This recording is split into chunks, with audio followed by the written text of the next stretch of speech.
ರಾಷ್ಟ್ರೀಯ ಸ್ವಯಂ ಸೇವಕ ಸಂಘದಿಂದ ಭವ್ಯ ಪಥಸಂಚಲನವನ್ನು ನಡೆಸಲಾಗಿದೆ. ಹರಪನಹಳ್ಳಿ ಭವ್ಯ ಪಥಸಂಚಲನ ಕಾರ್ಯಕ್ರಮ ನಡೆದಿದೆ. ಶಿಸ್ತಿನೊಂದಿಗೆ ಸ್ವಯಂ ಸೇವಕರು ಧ್ವಜವನ್ನು ಹಿಡಿದು ಪಥಸಂಚಲನವನ್ನು ನಡೆಸಿದ್ದಾರೆ. ರಾಷ್ಟ್ರೀಯ ಸ್ವಯಂ ಸೇವಕ ಸಂಘದ ವತಿಯಿಂದ ಹರಪನಹಳ್ಳಿಯಲ್ಲಿ ಭವ್ಯ ಪಥಸಂಚಲನ ಕಾರ್ಯಕ್ರಮವನ್ನು ಆಯೋಜಿಸಲಾಗಿತ್ತು. ನಗರದ ಪ್ರಮುಖ ರಸ್ತೆಗಳಲ್ಲಿ ಶಿಸ್ತಿನೊಂದಿಗೆ ಸ್ವಯಂ ಸೇವಕರು ಧ್ವಜವನ್ನು ಹಿಡಿದು ಪಥಸಂಚಲನವನ್ನು ನಡೆಸಿದ್ದಾರೆ. ಇನ್ನು ದೇಶಭಕ್ತಿ ಗೀತೆಗಳೊಂದಿಗೆ ನಡೆದ ಈ ಪಥಸಂಚಲನದಲ್ಲಿ ಸ್ವಯಂ ಸೇವಕರು ಶಿಸ್ತಿನ ಮಾದರಿಯನ್ನು ತೋರಿದರು.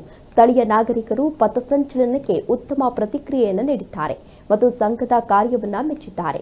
ಇದೇ ಸಂದರ್ಭದಲ್ಲಿ ಸಂಘದ ಹಿರಿಯ ಕಾರ್ಯಕರ್ತರು ಮಾತನಾಡಿ, ಯುವಕರಲ್ಲಿ ಶಿಸ್ತು, ದೇಶಪ್ರೇಮ ಮತ್ತು ಸಮಾಜ ಸೇವೆಯ ಮನೋಭಾವ ಬೆಳೆಸುವಲ್ಲಿ ಸಂಘದ ಪಾತ್ರವನ್ನು ವಿವರಿಸಿದ್ದಾರೆ. ಪಥಸಂಚಲನವು ಪಟ್ಟಣದ ಪ್ರಮುಖ ಬೀದಿಗಳನ್ನು ಸುತ್ತಿ ಸಭಾಸ್ಥಳದಲ್ಲಿ ರಾಷ್ಟ್ರಗೀತೆ ಹಾಡುವ ಮೂಲಕ ಸಂಪನ್ನಗೊಂಡಿದೆ.